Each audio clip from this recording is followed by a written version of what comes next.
اعوذ باللہ من الشیطان الرجیم، بسم اللہ الرحمن الرحیم۔ ناظرین، یہ تسبیح عرش کے ساتھ لکھی ہوئی تسبیح ہے۔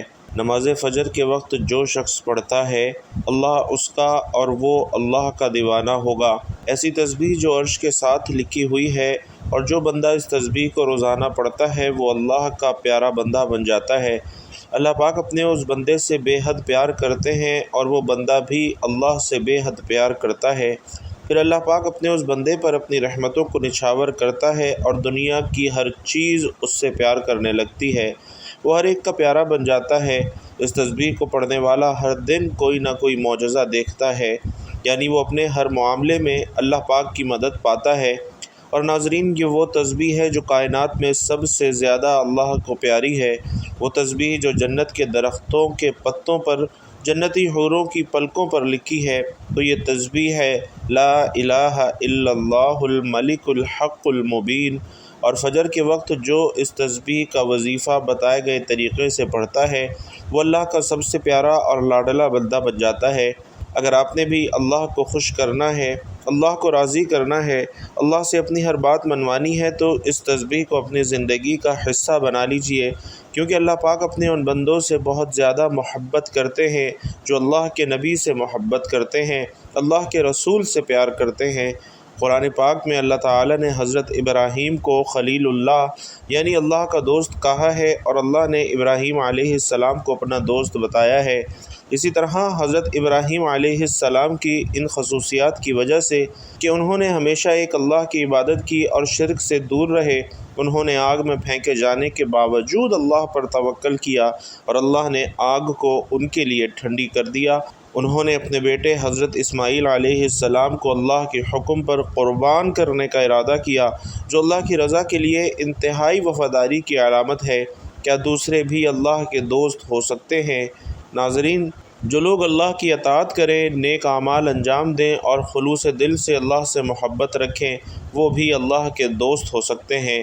قرآن مجید میں فرمایا گیا ہے کہ سن لو، بے شک اللہ کے دوستوں پر نہ کوئی خوف ہوگا اور نہ وہ غمگین ہوں گے۔ اور اللہ کے دوست وہ ہیں جو تقوی اور پرہیزگاری اختیار کریں، دوسروں کی مدد کریں اور اللہ کی رضا کے لیے کام کریں، ہر حال میں اللہ پر بھروسہ رکھیں۔ آپ بھی نیک اعمال اور اخلاص کے ذریعے اللہ کے مقرب بندوں میں شامل ہو سکتے ہیں۔ تو محترم ناظرین، یہ فضیلت اور برکت والی تسبیح مبارکہ ہے جو کہ عرش پر لکھی ہوئی ہے، اور نماز فجر کے وقت جو یہ تسبیح پڑھتا ہے وہ اللہ کا دوست کہلاتا ہے۔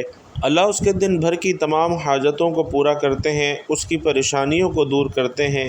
اللہ اسے بے شمار رزق عطا فرماتے ہیں، اسے غیب سے رزق ملتا ہے، اس کی رات کے لیے آسانیاں پیدا کر دی جاتی ہیں، اس کے دن کے لیے آسانیاں پیدا کر دی جاتی ہیں۔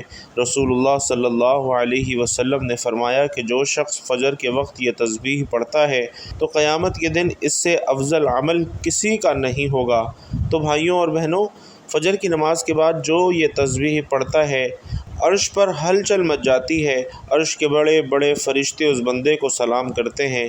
اللہ تعالیٰ اپنے بندے کی حاجت کو پورا کرنے کے لیے فرشتوں کی دوڑیں لگوا دیتا ہے اور اس کے ہر معاملے میں اس کی غیبی مدد کرتا ہے۔ اس کے منہ سے نکلے ہر لفظ پر اللہ تعالیٰ کن لکھ دیتا ہے۔ تو بھائیوں اور بہنوں، یہ ایک بہت ہی خاص اور مجرب وظیفہ آپ کو بتا رہا ہوں جسے آپ نے فجر کی نماز کے بعد پڑھنا ہے۔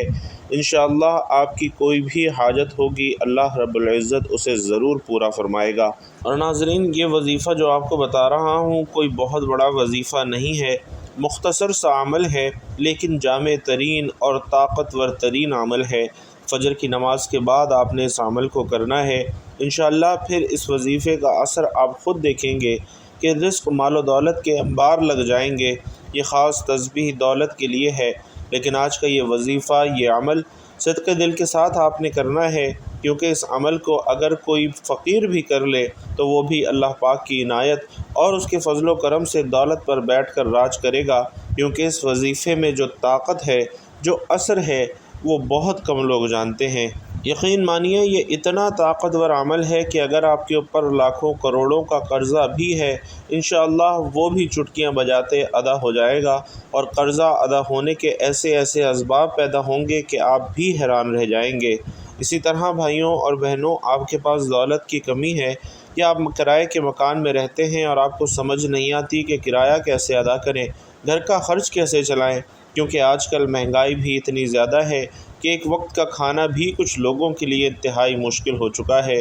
ہر ماہ بجلی کے بل ادا کرنے ہوتے ہیں، ہر ماہ بچوں کی فیسیں ادا کرنی ہیں، انسان بہت پریشانی میں ہے، اور اللہ رب العالمین فرماتے ہیں کہ انسان کو سکون صرف اللہ کے ذکر سے ہی ملتا ہے۔ ناظرین، بہت اہم بات کرنے لگا ہوں کہ جب انسان عاجزی کے ساتھ اللہ کے آگے جھکتا ہے، سجدے پہ سجدہ کرتا ہے اور ہر سجدے میں رو رو کر گڑ گڑا کر خوب ڈھیروں دعائیں مانگتا ہے تو اس کو اللہ پاک ضرور عطا فرماتا ہے۔ میں اپنے ہر بیان میں بتاتا ہوں کہ اللہ سے مانگنے کا طریقہ کیا ہے۔ آپ کو جب طریقہ آ جائے گا پھر آپ کو ہاتھ اٹھانے کی ضرورت نہیں پڑے گی، آپ نے صرف اللہ رب العزت سے کہنا ہے اور انشاءاللہ آپ کی دعائیں پوری ہونا شروع ہو جانی ہیں۔ لیکن بھائیوں اور بہنوں، اس سے پہلے ہمارے اپنے ہی کچھ اعمال ہیں، کچھ چھوٹی چھوٹی غلطیاں ہیں جن کو اگر سدھار لیں تو دعائیں تیزی سے قبول ہوتی ہیں۔ اگر آپ اپنے کاروبار میں حلال طریقے سے کاروبار کریں یا رزق کمانے میں حلال ذریعہ استعمال کریں، جیسا کہ اللہ کے نبی صلی اللہ علیہ وسلم نے کاروبار کیا تھا، آپ بھی اسی طرح کام کریں، حلال اور پاکیزہ رزق کمائیں۔ اگر آپ جاب کرتے ہیں تو اس طریقے سے جاب کریں کہ آپ کے اوپر کوئی انگلی نہ اٹھا سکے، آپ مکمل ایمانداری سے اپنی ڈیوٹی دیں، جس کام کی تنخواہ لیتے ہیں وہ کام مکمل جانفشانی سے کریں اور اپنے فرائض سے کوئی غفلت نہ برتیں۔ ہر ماہ رزق حلال ہی آپ اپنے گھر میں لے کر آئیں اور کوشش کریں کہ آپ کے پورے گھر میں حرام کا ایک لقمہ بھی کسی کے پیٹ میں نہ جائے۔ حلال رزق کھانے سے ایسا ہو ہی نہیں سکتا کہ انسان اپنے اللہ سے مانگے اور اللہ اس کی دعاؤں کو رد کر دے، ایسا نہیں ہو سکتا۔ اور یہ جو وظیفہ ہے، جب یہ وظیفہ کوئی بندہ پڑھتا ہے تو اس وظیفے کے پڑھنے سے اس کے پاس بے حساب دولت آ جاتی ہے۔ یہ تسبیح پڑھنے والا اللہ کا دوست کہلاتا ہے۔ کیوں؟ کیونکہ یہ تسبیح عرش کے ساتھ لکھی ہوئی ہے اور جو بھی یہ تسبیح پڑھتا ہے وہ اللہ کا دوست ہو جاتا ہے۔ ناظرین، یہ ساری نعمتیں جو ہم دیکھتے ہیں، یہ ساری برکتیں حلال روزی میں اللہ پاک نے پوشیدہ رکھی ہیں، تو کوشش کریں کہ کثرت سے اللہ کا شکر ادا کریں۔ انشاءاللہ دیکھیں کیسے آپ کے وارے نیارے ہو جاتے ہیں۔ اگر آپ کے اوپر قرض ہے، آپ نے سود پر قرض لیا ہے، تو سب سے پہلے اللہ سے معافی مانگیں، کیونکہ سود حرام ہے اور اللہ سے کھلی جنگ ہے۔ اللہ سے جنگ کون کر سکتا ہے؟ جو اللہ سے جنگ کرنے کا سوچے گا وہ دونوں جہانوں میں مارا جائے گا، وہ دنیا میں بھی ذلیل اور رسوا ہوگا، آخرت میں بھی ذلیل اور رسوا ہوگا، جہنم کے انتہائی نچلے گھڑے میں اس کا ٹھکانہ ہوگا۔ تو آپ نے سب سے پہلے سود کے کاموں سے توبہ کرنی ہے، جھوٹ سے توبہ کرنی ہے، غیبت چغلی سے توبہ کرنی ہے، اور واضح رکھنا ہے کہ صرف زبانی توبہ نہیں کرنی بلکہ اس توبہ پر قائم بھی رہنا ہے۔ اور سب سے اہم بات، آپ اگر اپنے رشتہ داروں سے قطع تعلقی میں ہیں، کسی سے بھی ہیں، بھائیوں اور بہنوں، فوراً اس سے معافی مانگیں، چاہے آپ کی غلطی ہو یا نہ ہو، اور پھر دیکھیے گا کہ اللہ پاک آپ کے اوپر اپنا فضل و کرم کیسے کرتا ہے۔ آپ کے اوپر اللہ پاک اپنا کرم فرمائے گا۔ یا رشتہ داروں کے ساتھ آپ نے اچھا سلوک کرنا ہے، ان کے ساتھ تعلقات جوڑنے کی کوشش کرنے ہیں۔ یہ نہیں دیکھنا کہ اس نے یہ کہہ دیا تھا یا فلانے نے یہ کہہ دیا تھا۔ آپ عاجزی اختیار کریں، کیونکہ جو عاجزی اختیار کرتا ہے پھل بھی اسی کو ملتا ہے۔ جب آپ کبھی بلندی پر چڑھتے ہیں، کبھی آپ نے محسوس کیا کہ بلندی پر چڑھتے ہوئے ہمیشہ آپ کو تھوڑا سا جھکنا پڑتا ہے، آپ سیدھے کھڑے ہو کر بلندی پر نہیں چڑھ سکتے، لیکن جب آپ نے نیچے اترنا ہوتا ہے تو آپ کو سیدھا ہو کر اترنا پڑتا ہے، اس وقت آپ سینہ تان کے نیچے اترتے ہیں۔ اسی طرح اوپر چڑھنے کا عمل جھک کر ہوتا ہے، جبکہ نیچے اترنے کا عمل ہمیشہ اکڑ کر ہوتا ہے۔ تو ناظرین، ان باتوں کو آپ نے ذہن میں رکھنا ہے، اور آج کا جو وظیفہ بتا رہا ہوں اس کی ترتیب بھی آپ نے اچھے طریقے سے سمجھ لینی ہے، اور میری باتوں پر آپ نے عمل بھی کرنا ہے، کیونکہ یہ وہ باتیں ہیں جو کہ واقعی آپ کے معاملات اور آپ کی دعاؤں کو سیدھا کر دیتی ہیں۔ اسی طرح آپ نے اپنے گھر والوں کو بھی ان باتوں کی تاکید کرنی ہے۔ کسی ایک بندے نے بھی ان باتوں پر عمل کر لیا تو اس کا اجر انشاءاللہ آپ کو بھی ملے گا اور آپ کے توسط سے مجھے بھی ملتا رہے گا۔ تو ناظرین، جب فجر کی نماز ادا کر لیں، آپ نے کوشش کرنی ہے کہ وہیں اسی جگہ پر بیٹھ جائیں۔ مردوں نے کوشش کرنی ہے کہ مسجد میں جا کے جماعت کے ساتھ نماز ادا کریں، اور اگر فجر کے بعد آپ کو وقت نہیں ملتا تو آپ عشاء کی نماز کے بعد سونے سے پہلے بھی اس وظیفے کو کر سکتے ہیں۔ لیکن اگر فجر کی نماز کی بات کرتے ہیں تو یہ زیادہ بہتر رہے گا۔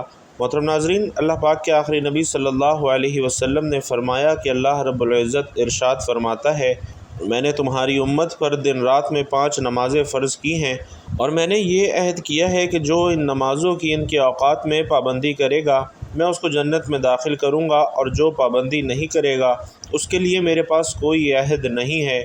اللہ پاک قرآن کریم میں ارشاد فرماتا ہے کہ رب کو سراہتے ہوئے سورج چمکنے سے پہلے یعنی نماز فجر اور اس کے ڈوبنے سے پہلے یعنی نماز عصر ادا کر لو۔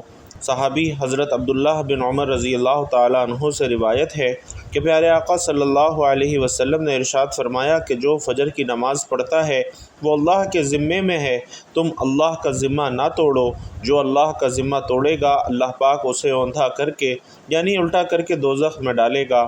اسی طرح حضرت سلیمان فارسی رضی اللہ تعالیٰ عنہ سے روایت ہے، اللہ کے آخری رسول صلی اللہ علیہ وسلم نے فرمایا کہ جو صبح فجر کی نماز کو گیا وہ ایمان کے جھنڈے کے ساتھ گیا، اور جو بازار گیا وہ ابلیس کے جھنڈے کے ساتھ گیا۔ اسی طرح حضرت عمارہ بن ربیعہ رضی اللہ تعالیٰ عنہ فرماتے ہیں کہ میں نے نبی کریم صلی اللہ علیہ وسلم کو فرماتے ہوئے سنا کہ جس نے سورج کے طلوع اور غروب ہونے سے پہلے نماز ادا کی یعنی فجر اور عصر کی نماز ادا کی تو وہ ہرگز جہنم میں داخل نہ ہوگا۔ اسی طرح حضرت ابو عبید بن جراح رضی اللہ تعالیٰ عنہ بیان کرتے ہیں کہ رسول علیہ السلام نے ارشاد فرمایا کہ جمعے کے دن پڑھے جانے والی نماز باجماعت سے افضل کوئی نماز نہیں ہے۔ میرا گمان ہے کہ تم میں سے جو اس میں شریک ہوگا اس کے گناہ معاف کر دیے جائیں گے۔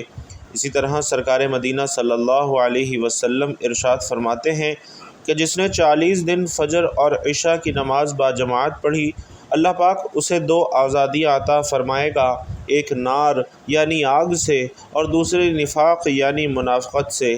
اللہ رب العزت سے دعا ہے کہ ہمیں وقت پر 5 نمازیں پڑھنے کی توفیق عطا فرمائے، ہم سب کو نماز کے لیے اٹھنے کا ذوق اور شوق دے، ہم سب نماز پڑھیں، ہمیں وہ ذوق دے جو فجر کے وقت ہمیں اٹھنا نصیب کرے۔ اور یہ یاد رکھیے کہ جو فجر اور عصر کی نماز شوق کے ساتھ پڑھتا ہے اللہ پاک اس کے لیے باقی نمازیں پڑھنا آسان کر دیتا ہے۔ جب اسے موت آئے گی اللہ پاک اس کے لیے جنت کے 8 دروازے کھول دیتا ہے، اللہ پاک قیامت کے دن اسے اپنا دیدار نصیب کرتا ہے۔ فرمان مبارک ہے، اے میرے صحابہ، منافق بندے پر بوجھل اور سب سے بھاری نماز فجر کی نماز ہے۔ تو بھائیوں اور بہنوں، فجر کی نماز کی پابندی کیجیے۔ فجر کی نماز پڑھ لینا ہی از خود کئی رحمتوں کے دروازے کھولتا ہے، اور فجر کی نماز کے بعد اگر آپ یہ تسبیح بھی اپنا معمول بنا لیتے ہیں تو یقین جانیے سونے پر سہاگا ہے۔ اب وہ عمل بھی سن لیجئے جو آپ نے فجر کی نماز کے بعد پڑھنا ہے۔ فجر کی نماز ادا کرنے کے بعد آپ نے ایک مرتبہ بسم اللہ الرحمن الرحیم پڑھ لینی ہے۔ اس کے بعد آپ نے نبی کریم صلی اللہ علیہ وسلم کی ذات اقدس پر 3 مرتبہ، 5 مرتبہ، 7 مرتبہ، 11 مرتبہ، جتنی مرتبہ آپ پڑھ سکیں، جتنا آپ کے پاس وقت ہو، آپ نے درود پاک پڑھنا ہے۔ چاہے تو آسان اور مختصر سا درود صلی اللہ علیہ وآلہ وسلم پڑھ لیں، یا صلی اللہ علی محمد پڑھ لیں، یا پھر نماز والا درود یعنی درود ابراہیمی پڑھ لیں، چونکہ درود ابراہیمی کی فضیلت تمام درودوں میں سب سے زیادہ ہے۔ پیارے آقا صلی اللہ علیہ وسلم بھی تمام درودوں میں درود ابراہیمی کو ہی سب سے زیادہ محبوب رکھتے تھے، لہٰذا کوشش کیجیے کہ درود ابراہیمی ہی پڑھیں۔ خیر و برکت اور ثواب کی نیت سے آئیے ایک بار مل کر بھی درود ابراہیمی پڑھتے ہیں۔ اللہم صلی علی محمد وعلی آل محمد کما صلیت علی ابراہیم وعلی آل ابراہیم انک حمید مجید۔ اللہم بارک علی محمد وعلی آل محمد کما بارکت علی ابراہیم وعلی آل ابراہیم انک حمید مجید۔